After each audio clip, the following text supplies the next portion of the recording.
Daniel's hand cracked across Elizabeth's face before the tray even hit the ground. For one full second, the entire backyard went silent. The grill hissed, lemonade soaked into her shoes. Daniel stepped closer, jaw tight. "Don't you ever touch me again." "I didn't," Elizabeth said, pressing a hand to her cheek. "Clean this mess and get out." Every cousin, every aunt, her own sister, all of them had seen it. Nobody moved. Then Melissa walked over, not to check Elizabeth's face, to stand beside Daniel, like he was the one who'd been wronged. "Apologize to him," Melissa said. "Melissa, he slapped me. Apologize or leave."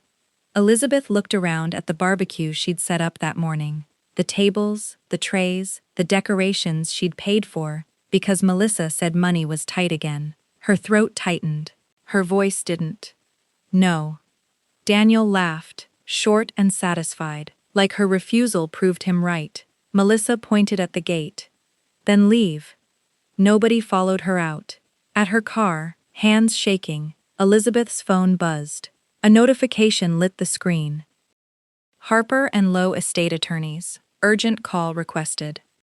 She barely saw it through the tears she refused to let fall. Behind her, the barbecue started again like nothing had happened. Chairs scraped. Someone forced a laugh. Daniel's voice rose above the rest, calm now, confident again. Elizabeth sat behind the wheel, staring at the house where her own sister had just chosen a man's pride over her bleeding cheek. She had no idea that within hours, Daniel and Melissa would come home to find something waiting on their front step that would make every person at that barbecue regret staying silent. She drove without the radio on. At every red light, she caught the mark on her cheek in the mirror and lowered her hand fast, like touching it made it more real. "I didn't even do anything," she whispered. By the time she reached her townhouse, the anger had gone heavy and tired. She set her keys down and leaned on the counter, eyes drifting to a photo by the coffee maker. Her, Melissa, and their grandfather, laughing in his garden. Back then, Melissa used to sling an arm around her shoulder and call her, "My favorite little sister." So much for that. She sank into a chair and let the memories come, because she couldn't stop them anyway. The year she'd watched Melissa's baby almost every afternoon, refusing payment. The time Daniel lost his job, and Elizabeth quietly paid 2 overdue bills after Melissa called her crying. "No one can know." Melissa had begged. "They won't." Elizabeth had promised, and never brought it up again. Every birthday she arrived early to hang decorations. Every forgotten dessert, she drove across town for one. Every doctor's appointment for Grandpa, she cleared her schedule without being asked. She had become the family member everyone leaned on, and somehow, the easiest one to overlook. Daniel's cruelty hadn't started today either. It had started years ago, in small comments dressed as jokes. "You still single? You work too much. You always try too hard." He interrupted her at every dinner. When she looked uncomfortable, Melissa just shrugged. "You know how he is." Nobody ever told him he was being unreasonable. Elizabeth had told herself keeping the peace was worth it. Today had proven she was wrong. Her phone buzzed a third time, a voicemail. "Good afternoon, Miss Carter. This is Michael Harper from Harper & Lowe Estate Attorneys. Please return my call regarding the occupancy agreement connected to your grandfather's estate. This matter requires your immediate attention." She stared at the phone for almost a full minute before she called back.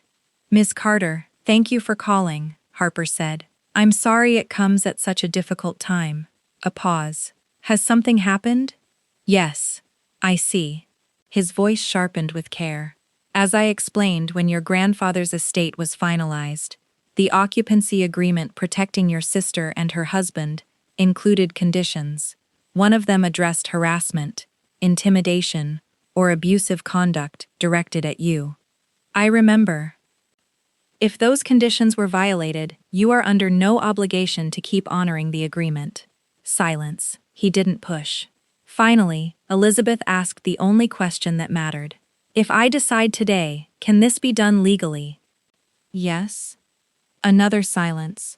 She looked once more at the fading mark on her cheek. "Please move forward. I'll begin immediately." She set the phone down. For the first time all day, she wasn't running from anything. Back at the barbecue, the burgers kept turning. Kids kept chasing each other across the lawn like nothing had happened. Only the adults looked uneasy.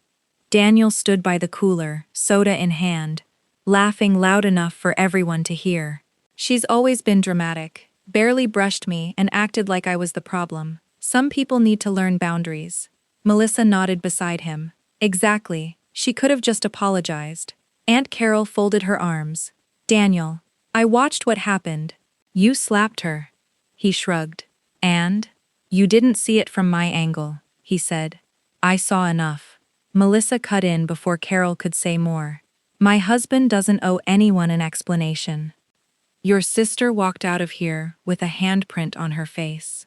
And she could have avoided all of it by apologizing. Nobody wanted another fight, so the conversation died there, but the whispers didn't. I've never seen him hit anyone before. That wasn't self-defense. She didn't deserve that."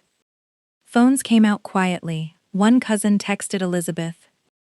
"Are you okay?" Another. "I'm sorry nobody stopped him." An uncle muttered to his wife, "We should have said something." She nodded. "We should have." Daniel noticed the mood shift, but shrugged it off. By the time guests started leaving, the goodbyes were polite and cold, none of the usual warmth. "What's everybody so quiet about?" he asked. Nobody answered. Melissa forced a smile. "They're just tired." He believed her. Loading the cooler into the SUV, he smirked. "I guarantee Elizabeth calls tomorrow, pretending none of this happened. She always comes around. People like her never stay mad." He slammed the tailgate shut, certain the day had ended exactly the way he wanted. 20 minutes later, he turned onto their street and slowed the car. A white sedan sat out front, another car behind it. 3 people stood near the walkway. A man in a tailored suit with a briefcase, a uniformed locksmith with a toolbox, and a courier holding a large sealed envelope. "They're at the wrong house," Daniel laughed, pulling into the driveway. He climbed out, all confidence. "Can I help you?" The suited man offered a card. "Michael Harper. I'm an attorney representing the owner of this property." He glanced between them. "May I confirm your identities?" "Daniel Brooks." "Melissa Brooks." Harper nodded once, took the sealed envelope from the courier, and handed it straight to Daniel. Elizabeth's name sat printed across the first page. Daniel's smile faltered. "What is this?" "Page 1, Harper said evenly. "Before you go inside." Daniel tore it open. "This is ridiculous. Some kind of clerical error." Melissa read over his shoulder, as his eyes stopped moving, and the color drained from his face. The first paragraph read, "The legal owner of this property is Elizabeth Carter, pursuant to the final probate order and recorded deed executed following the estate of Harold Carter." "No," Melissa said, flipping the page. "No, this can't be right." "There is no mistake," Harper said. "My wife inherited this house from her grandfather," Daniel snapped. "Your grandfather transferred ownership to Elizabeth Carter. The deed was recorded months ago."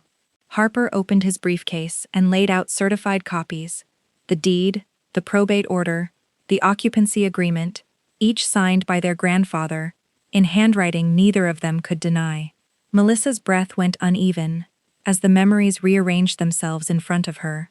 Grandpa asking Elizabeth alone to drive him to appointments. Daniel's old joke. There goes Grandpa's favorite. The day Grandpa asked everyone but Elizabeth to leave the room, which Melissa had assumed was just paperwork. It all made sense now. Elizabeth hadn't been hiding something out of spite. She'd been respecting their grandfather's privacy. Daniel slammed the papers shut. "I don't care whose name is on a piece of paper. We've lived here for years." "Ordinarily," Harper said, "occupancy agreements run until their stated expiration. This one contains conditions." He turned to a highlighted clause. Melissa read it aloud, voice shaking. "Occupancy shall immediately terminate in the event of verified harassment, intimidation, physical violence, or abusive conduct directed toward Elizabeth Carter." "This doesn't prove anything," Daniel said. "It does, when supported by evidence." Harper handed him a folder. Written statements collected that afternoon from family members who'd reached out to Elizabeth the moment they learned she intended to enforce the agreement. Aunt Carol, Uncle Robert, 2 cousins, even Daniel's own younger brother. Every statement said the same thing. Elizabeth brushed against him by accident. Daniel slapped her. Melissa told her to apologize or leave. Not one claimed Elizabeth had done anything wrong. Daniel grabbed his phone and started calling around. "Tell this lawyer he's wrong," he told Uncle Robert. "I'm not lying for you, Daniel." The line went dead. He tried a cousin. No answer. Then Aunt Carol, who picked up only long enough to say, "You hit her, Daniel. I saw it. I'm not defending you," before hanging up. One by one, the calls ended the same way. The people who'd stayed silent at the barbecue had finally found their voices, just not for him. Melissa lowered herself onto the front steps, tears filling her eyes. "I told her to leave," she whispered, watching the memory replay. Elizabeth alone, her cheek bright red, looking to her own sister for help and getting none. "What have I done?" "Miss Carter made no threats," Harper said gently. "She simply enforced an agreement that already existed." Daniel stared at the house like it belonged to a stranger. "Because legally, now, it did. I don't care. I'm going inside." He took one step toward the porch, and the locksmith quietly fitted a new cylinder into the door. The click echoed down the street. Daniel stood frozen, and for the first time all day, he had nothing left to say. Harper closed his briefcase. "This wasn't decided because of one argument," he said. "It was decided because the agreement your grandfather created anticipated exactly this." Melissa lifted her head. "What do you mean?" Harper opened one last folder. "Your grandfather asked our firm to explain this, but only if the agreement ever had to be enforced." He read from it plainly. Harold Carter believed Elizabeth would eventually inherit the house because she had cared for him without ever asking for anything in return, driving him to appointments, managing his medications, handling repairs, spending holidays with him when everyone else claimed to be busy. He hadn't demanded they move out immediately. He'd given them time, hoping they'd never need the condition he'd built in. "He told us he'd witnessed your temper more than once," Harper said to Daniel. "He instructed us that if Elizabeth was ever threatened or harmed by either of you, the agreement would end immediately." "So, Grandpa expected this," Melissa said, covering her mouth. "He hoped it would never happen, but he prepared for it." Nobody spoke for a long moment. Daniel's shoulders dropped, the day's confidence gone out of him completely. "I never thought she'd actually do this." "She didn't," Harper said. "You did. Miss Carter simply exercised a right she already had." Melissa wiped her eyes. "I need to talk to Elizabeth." Harper only nodded. That decision was hers to make. She called, and it rang through to voicemail. "Elizabeth," she said, voice cracking, "I'm so sorry. I should have stood beside you. I should have stopped him. I kept choosing peace with my husband instead of doing what was right. You deserved a sister today. I wasn't one." She hung up, without expecting a reply, knowing an apology couldn't undo what had already happened. Over the following week, Daniel and Melissa packed their things within the timeline the notice required. No courtroom battle, no dramatic scene, just the quiet, procedural end of something that should have ended years earlier, the first time someone let a joke at Elizabeth's expense go unanswered. Word moved through the family fast. One by one, the people who'd stood in that backyard and said nothing began calling her. Aunt Carol apologized for not speaking up sooner. Uncle Robert admitted he'd stayed quiet too many times just to avoid conflict. Cousins confessed they'd always been uneasy around Daniel and never once said so out loud. None of it brought back the moment at the barbecue when Elizabeth had stood alone with a stinging cheek and nowhere to turn. But it told her something she'd needed to hear for a long time, that the silence had never been about her being unworthy of protection. It had only ever been about everyone else's comfort. Elizabeth kept the house her grandfather had trusted her with. She kept the quiet, steady kindness that had built her whole life, the same kindness people had once mistaken for weakness. What she didn't keep was the belief that peace was worth any price. Some doors, once closed, are meant to stay that way. And for the first time, Elizabeth didn't feel a single ounce of guilt for closing hers.